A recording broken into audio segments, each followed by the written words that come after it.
প্রধান অতিথি উপস্থিত, আমার সামনে উপবিষ্ট এক ঝাঁক ইসলামী কাফেলা সৈনিক। আজকে ভূমিকা ছাড়াই আমি কথা বলতে হবে, কেননা প্রধান মেহমানকে বসাইয়ে রেখে তার সামনে দীর্ঘায়ু আলোচনা করার কোনো সুযোগ থাকে না। আমরা সবাই যার বক্তব্য, যার কথা শোনার জন্য চাতক পাখির মতো তাকিয়ে আছি, তার সম্মুখে আলোচনা দীর্ঘ করার কোনো সুযোগ নাই। আমি যত বড় বক্তা হই, যত জ্ঞানী হই, কিন্তু আজকের প্রধান আকর্ষণ প্রধান মেহমান।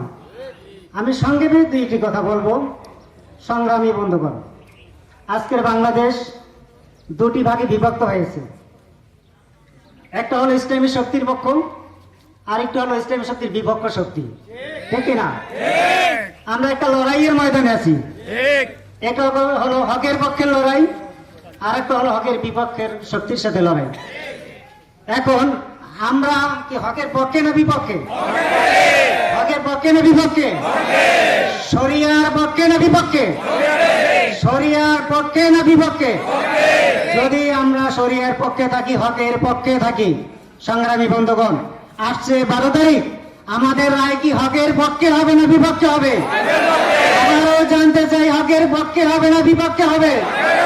আমাদের মোস্তাফিজ ভাই ভোট পাওয়ার যোগ্য না অযোগ্য? সে কি সন্ত্রাসী পালন করে? সে কি দুর্নীতিবাজ পালন করে?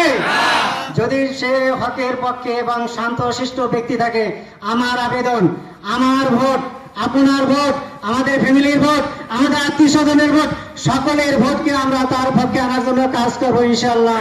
এই আহ্বান রেখে আমি